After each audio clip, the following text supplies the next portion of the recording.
Students, आज हम समझेंगे हिस्ट्री का second chapter socialism in Europe and the Russian revolution. देखो यहाँ पर क्या है कि ये सोशल चेंज की इसके बारे में बताया है कि जो फ्रेंच रिवॉल्यूशन मतलब एक ड्रामेटिकल चेंज यहाँ पर आया था कि सोसाइटी का जो स्ट्रक्चर था उसमें हर व्यक्ति यानी किसी न किसी तरीके से लोग चाह रहे थे कि चेंजेस हों।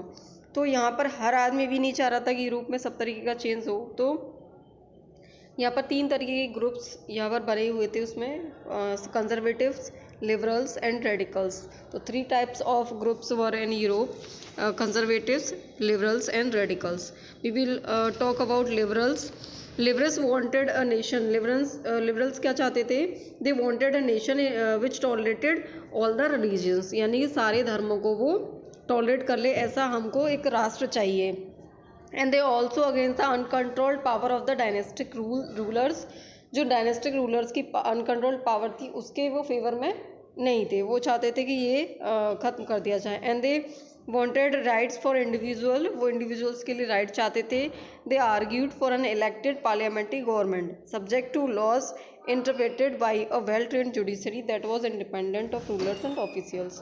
So we can understand कि जो लिबरल्स थे वो क्या चाहते थे? एक इलेक्टेड पार्लियामेंट्री गवर्नमेंट चाहते थे और एक वेल ट्रेंड जुडिशरी चाहते थे, ताकि जो वेल ट्रेंड जुडिशरी हो वो अपना कभी भी फैसला अगर लेती है, जजमेंट करता है वहाँ पर कोई भी, तो फिर वो रूलर्स या ऑफिशियल्स के ऊपर डिपेंड नहीं होना चाहिए, इट शुड बी इंडिपेंडेंटेड। तो इस वजह से लिबरल्स जो हैं वो किस तरीके का एक राष्ट्र चाहते थे? वो ऐसा राष्ट्र चाहते थे कि जो सभी धर्मों को लेकर के चले, सिर्फ कैथोलिक या फिर प्रोटेस्टेंट को लेकर के नहीं, वो सभी धर्मों को लेकर के चले। वो पूरी तरीके से डेमोक्रेट्स नहीं थे, क्योंकि वो यूनिवर्सल एडल्ट फ्रेंचाइजी को नहीं मानते थे। जैसे अगर डेमोक्रेसी में देखा जाए तो डेमोक्रेसी में क्या होता है कि सभी को समान रूप से अधिकार मिलते हैं, इक्वली सबको राइट्स दिए जाते हैं। बट ये जो लिबरल्स थे वो इस चीज़ के सपोर्ट में नहीं थे। वो ये कहते थे कि जिनके पास प्रॉपर्टी है, those people who have property, they should have right to vote. लेकिन उसके अलावा जितने भी अगर कहें महिलाएं हैं, वेमेन हैं आपकी, या चिल्ड्रन हैं, या एडल्ट हैं, जो भी हैं जिनके पास प्रॉपर्टी नहीं है, तो उनके पास जो है अधिकार नहीं होना चाहिए किस चीज़ का? वोट देने का। तो इस तरीके से यहाँ पर लिबरल्स आपको क्लियर हो गया होगा।